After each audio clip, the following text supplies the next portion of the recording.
قائد اعظم سے ایک دفعہ ایک ہندو لڑکے نے پوچھا، آپ علیحدہ وطن کا مطالبہ کیوں کر رہے ہیں؟ آخر ہم ہندوؤں اور مسلمانوں میں فرق کیا ہے؟ قائد اعظم کچھ دیر سوچنے کے لیے ٹھہرے۔ ہندو بچے سمجھے کہ قائد اعظم لاجواب ہو گئے ہیں، چنانچہ وہ تالیاں بجانے لگے۔ کچھ دیر سوچنے کے بعد قائد اعظم نے ایک گلاس پانی کا منگوایا۔ 2-3 گھونٹ پی کر آپ نے ہندو بچے کو پانی کا گلاس پیش کیا۔ اس نے پانی پینے سے انکار کر دیا۔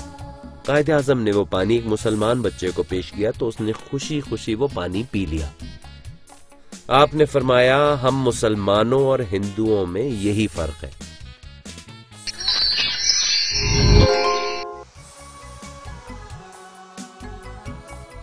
محمد علی جناح کے نام سے کون ناواقف ہوگا؟ آپ کو قائد اعظم یعنی ملک کا عظیم رہبر اور بابائے قوم بھی کہا جاتا ہے۔ آپ کی قیادت میں مسلمانوں نے برطانیہ سے آزادی حاصل کی، یوں پاکستان کا قیام عمل میں آیا۔ پوری پاکستانی قوم آپ کی احسان مند ہے کہ آپ کی رہنمائی میں ہمیں غلامی سے نجات ملی اور ہمیں ایک آزاد ملک نصیب ہوا۔ آپ پاکستان کے پہلے گورنر جنرل بنے۔ قائد اعظم محمد علی جناح 25 دسمبر 1876 کو کراچی کے ایک گھر وزیر مینشن میں پیدا ہوئے۔ آپ کا نام محمد علی جناح تھا۔ آپ کے والد محترم کا نام جناح پونجا اور والدہ کا نام میٹھی بائی تھا۔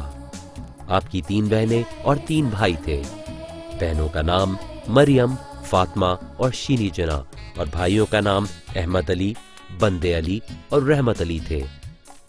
ہمارے قائد محمد علی جناح ان سب میں بڑے تھے۔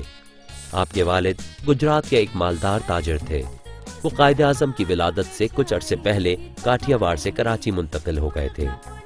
آپ کی مادری زبان گجراتی تھی، لیکن آپ کو کچھی، سندھی، اردو اور انگریزی زبانوں پر بھی پورا عبور تھا۔ قائد اعظم بچپن ہی سے بہتر سے بہترین کی تلاش میں رہتے اور اس دوران آپ نے کئی اسکول تبدیل کیے۔ آپ نے 16 سال کی عمر میں میٹرک جامعہ بمبئی سے پاس کیا۔ بانی پاکستان قائد اعظم محمد علی جناح میٹرک کرنے سے پہلے کھیل کو پڑھائی پر زیادہ ترجیح دیتے تھے، مگر جب انہوں نے محسوس کیا کہ وہ بغیر پڑھائی کے کوئی قابل ذکر کام سر انجام نہیں دے پائیں گے، تب سے وہ اپنی پڑھائی میں زیادہ محنت کرنے لگے۔ میٹرک کے بعد والد محترم کے کہنے پر اسی سال آپ ایک برطانوی کمپنی میں ملازم ہو گئے اور تربیت کے لیے لندن منتقل ہو گئے۔ برطانیہ منتقلی سے پہلے والدہ محترمہ کے اصرار پر آپ کی شادی ایمی بائی سے کر دی گئی، لیکن شادی کے کچھ ہی عرصے بعد وہ بیماری سے انتقال فرما گئی۔ لندن میں کچھ عرصے ملازمت کرنے کے بعد آپ کو مزید تعلیم کا شوق ہوا۔ آپ نے تربیتی نوکری کو خیر بات کہا اور قانون کی تعلیم حاصل کرنے کے لیے لنکنز لاء کالج میں داخلہ لے لیا۔ قیام لندن کے دوران ہی آپ کو اپنی والدہ کی وفات کی خبر ملی، جس نے آپ کو بہت غمگین کیا۔ آپ کو اپنی والدہ سے بہت پیار تھا۔ ان کی والدہ کی اس پیشن گوئی پر کہ تم بہت بڑا کام کرو گے، سچ ثابت کرنے کے لیے آپ نے بہت محنت کی۔ 1895 میں وہاں سے بار ایٹ لاء کی ڈگری حاصل کی۔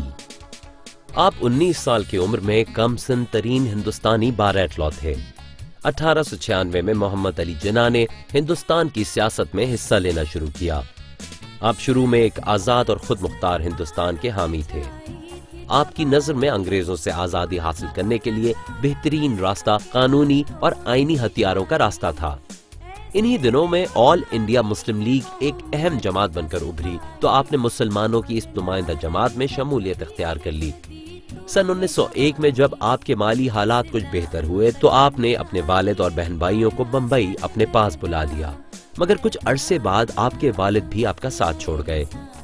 بیوی، ماں اور ان کے بعد باپ کا یوں بچھڑ جانا آپ کے لیے بہت صدمے کا باعث بنا۔ 6 بہن بھائیوں میں فاطمہ سب سے چھوٹی تھی۔ ان کی عمر 9-10 سال تھی۔ وہ رو رو کر نڈھال ہو جاتی۔ چونکہ محمد علی جناح گھرانے کے بڑے تھے، لہٰذا انہوں نے چھوٹے بہن بھائیوں کے سر پر ہاتھ رکھا اور ان کا سہارا بنے۔ انہوں نے فاطمہ کو اچھے اسکول میں داخلہ کرایا اور ہر طرح سے ان سب کا خیال رکھا۔ یہی بہن فاطمہ تحریک پاکستان میں قائد اعظم کے شانہ بشانہ کام کرتی رہیں اور اپنی ان خدمات کی بدولت پاکستان بننے کے بعد مادر ملت کا خطاب پایا۔ اپریل سن 1918 کو آپ کی شادی رتن بائی سے ہوئی، جنہوں نے شادی سے قبل اسلام قبول کر لیا، جن سے ان کی ایک بیٹی ڈینا 14 اگست 1919 میں لندن میں پیدا ہوئی۔ قائد اعظم محمد علی جناح نے مسلمانوں اور ہندوؤں کو قریب لانے کی انتھک کوشش کی اور آپ ہی کی کوششوں سے سن 1916 میں معاہدہ لکھنؤ طے پایا۔ بعد میں مسلم لیڈروں کے اختلاف پر آپ دوبارہ برطانیہ منتقل ہو گئے، لیکن کچھ عرصے بعد بہت سے مسلمان رہنماؤں اور خصوصاً علامہ اقبال کی کوششوں کی وجہ سے آپ واپس وطن تشریف لائے اور مسلمانوں کی جماعت کی سن 1934 میں قیادت سنبھالی۔ جناح سن 1940 کی قرارداد کی روشنی میں مسلمانوں کے لیے ایک علیحدہ مملکت کے حصول کے لیے مصروف ہو گئے۔ سن 1946 کے انتخابات میں مسلمانوں نے بیشتر نشستوں پر کامیابی حاصل کی، مگر اقتدار میں ان کو کچھ حصہ نہ ملا۔ مسلم لیگ اور کانگریس کے اتحاد کی تمام تر کوششوں میں ناکامی پر آخرکار برطانیہ کو پاکستان اور ہندوستان کی آزادی کو تسلیم کرنا پڑا، اور یوں محمد علی جناح 14 اگست سن 1947 کو پاکستان بنانے میں کامیاب ہو گئے۔ آپ پاکستان کے پہلے گورنر جنرل بننے کے بعد لاکھوں پناہ گزینوں کی آباد کاری پر، ملک کی اندرونی اور بیرونی پالیسیوں، نئے ملک کے تحفظ اور معاشی ترقی کے لیے انتھک محنت اور مصروفیت کی وجہ سے اپنی صحت پر توجہ نہ دے پائے، اور 11 ستمبر سن 1948 کو ہمیں چھوڑ کر اپنے خالق حقیقی کے پاس چلے گئے۔ قائد اعظم کی پرکشش اور باوقار شخصیت اور ان کے کیے گئے کارنامے آج بھی انہیں کروڑوں دلوں میں زندہ رکھے ہوئے ہیں۔ ضرورت اس امر کی ہے کہ ہم میں سے ہر کوئی اپنی محنت اور لگن سے خود کو قائد اعظم بنانے کی کوشش کرے، تاکہ ہم اس پیارے وطن کے استحکام اور خوشحالی میں اپنا کردار ادا کر سکیں۔